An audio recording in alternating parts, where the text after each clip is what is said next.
Baik, setelah kita lanjut dari os patella yang menghubungkan antara os femur dengan os tibia fibula.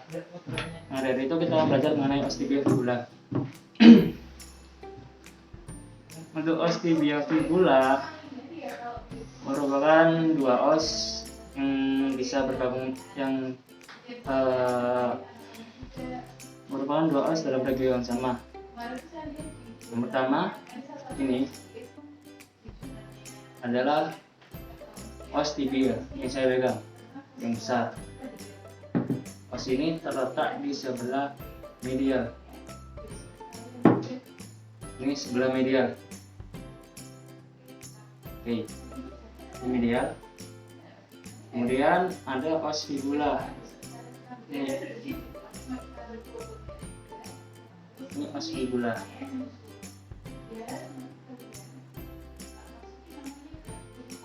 Untuk os fibula tersendiri di tiap hewan itu berbeda-beda. Pada yang saya pegang ini adalah os fibula dari hewan ruminansia. Os fibulanya berevolusi. Dia berbentuk dengan panjang seukuran seperti ini. Jika pada hewan kuda, untuk os fibula itu sangat panjang sekali ya, mencapai dari tengah os tibia ini, setengah os tibia itu os fibula. Baik, os fibula sudah selesai. Pada bagian os tibia itu terdiri dari banyak bagian, ada yang bagian di proksimal, ada bagian di distal. Untuk bagian proksimal terdapat dua bentukan, yaitu yang pertama ini pada kranial dari os tibia. Kranial pada os tibia terdapat tuberositas tibialis. Ini yang saya pegang bagi dua jari adalah tuberositas tibialis.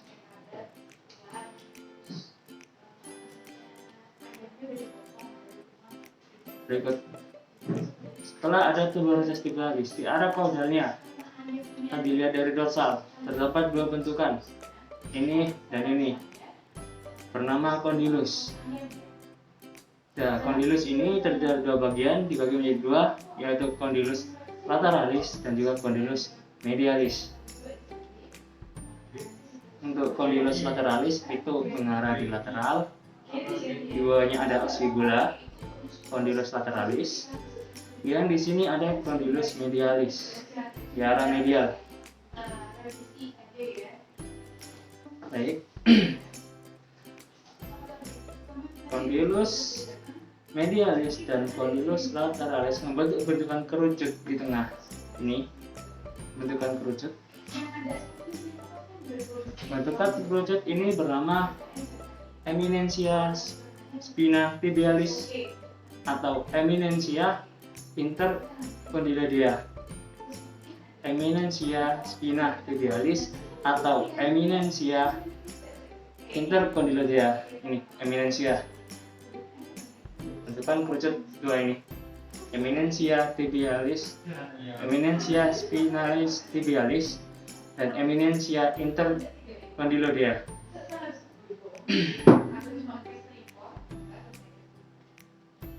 Baik, selain itu kita lihat ke arah kaudal dari os tibia fibula. Nah, ya, ini condylus lateralis dan ini condylus medialis. Di antara condylus lateralis dan condylus medialis itu dipisahkan oleh incisura, lambah incisura. Incisura yang terletak di antara condylus lateralis dan juga condylus medialis itu bernama incisura popliteal. Di sini letaknya incisura popliteal. Baik, kita kembali ke arah kranial dari os tibia fibula. Panjang sekali. Di depan dari di kranial ada tuberositas tibialis. Pada tuberositas tibialis memiliki bentukan cekungan atau alur lembah ini. Yang saya dari kuku saya ini kelihatan kecil sekali. Ini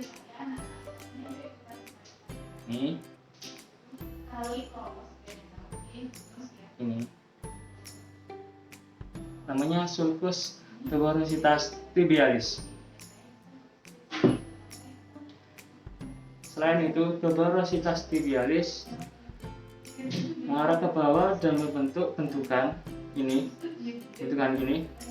namanya crista tuberositas tibialis. Crista tuberositas tibialis, ini bentukannya.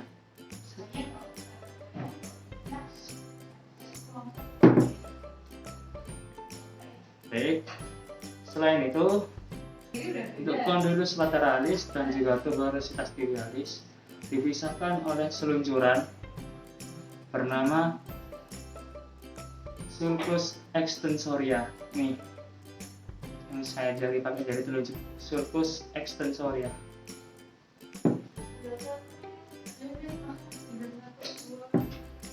Baik, ini adalah alat kranial dari Ostibia fibula. Kita ke arah kaudal. Di kaudal sangat terlihat jelas sekali ada jalur, ada jalan. Ini jalan, tipis sekali jalannya.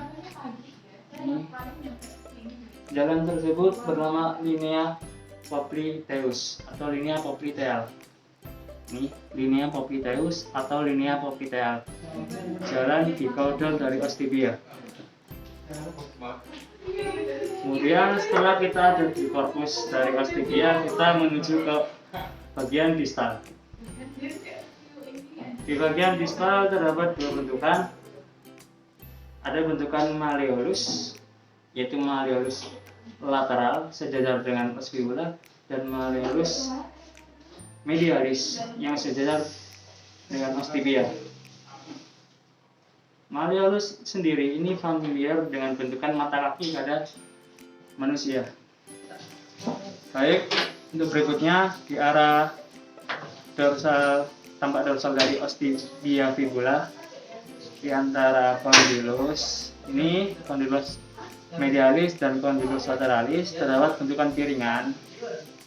Ini piringan, lihat piringan. Kedua piringan ini bernama meniscus discus.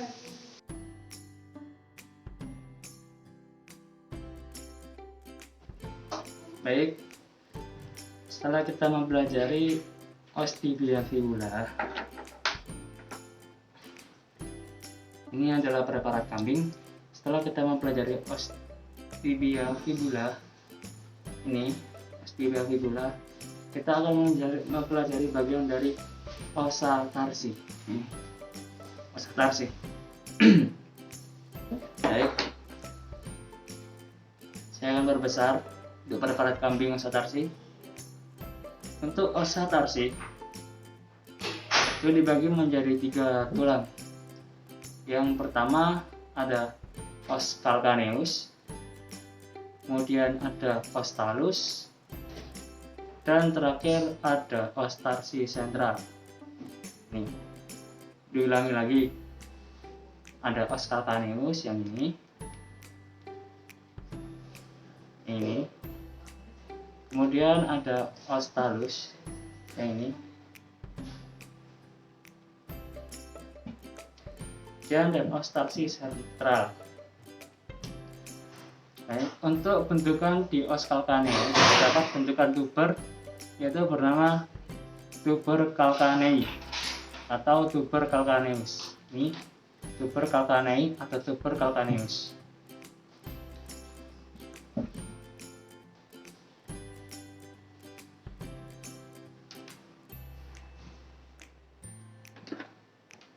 Baik, kemudian di os talus ada bentukan seperti katrol. Ini bernama trochlea tali. Trochlea tali, bentukan seperti katrol pada os talus. Setelah itu ada os tarsi sentral di bawahnya.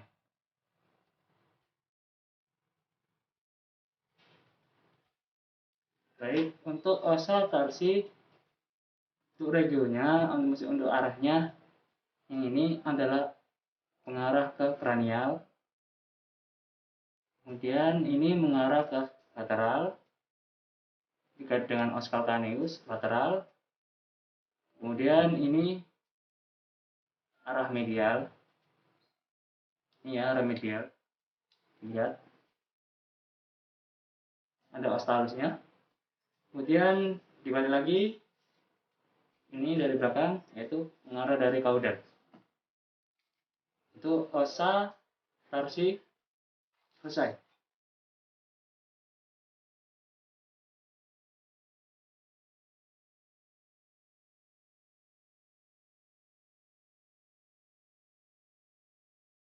Ini merupakan os metakarpal, metatarsal maksud saya, os metatarsal, yaitu os ekstremitas caudal. Bagian ekstremitas caudal yaitu os metatarsal. Untuk os metatarsal sendiri terdapat bentukan di wilayah kranial, ya, ini wilayah kranial, dan ini wilayah caudal.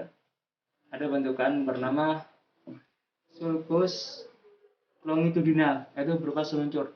Yang saya tunjuk pada telunjuk saya, ini terlihat seluncur bernama sulcus longitudinal. Nih. Selain sulcus longitudinal terdapat foramen kecil sekali. Nih. Ada foramen. Namanya adalah foramen nutrien.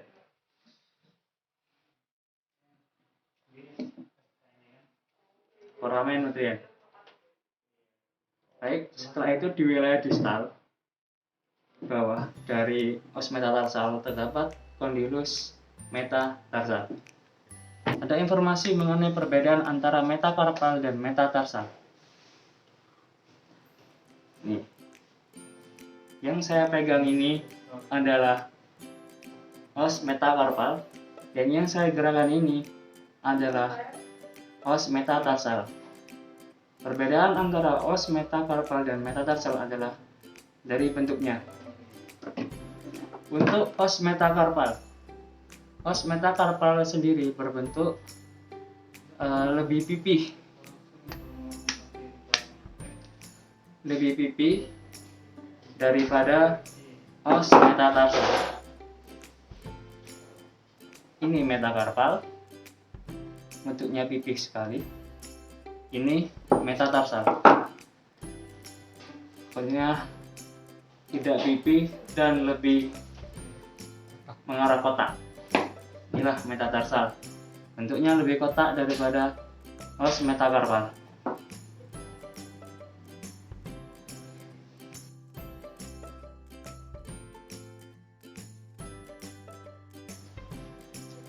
Baik, setelah kita mempelajari dari os metatarsal, kita akan mempelajari bagian digiti. Bagian digiti yaitu dari os palang. Untuk os palang sama dengan di wilayah ekstremitas kranial ya, untuk ekstremitas caudal, yaitu os palang proksimal digiti 3/4, os palang medial digiti 3/4, kemudian terakhir ada os palang distal digiti 3/4. Sama. Untuk di wilayah kranial saya rasa sama wilayah kranial sama. Di wilayah caudal terdapat os sesamoidea. Ini wilayah kranial, ini caudal, tampak caudal. Untuk tampak caudal terdapat os sesamoidea.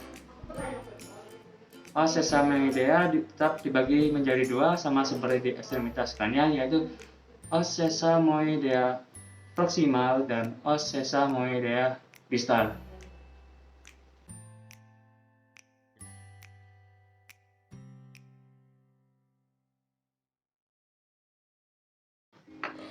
Terima kasih yang sudah menyaksikan video kali ini. Semoga bisa memberikan manfaat dan ilmu kepada semuanya, terutama kepada rekan-rekan veteriner. Jika ada masukan, silahkan langsung komen di bawah, boleh, atau menghubungi admin di description box. Terima kasih saya ucapkan. Bye-bye. Salam veteriner.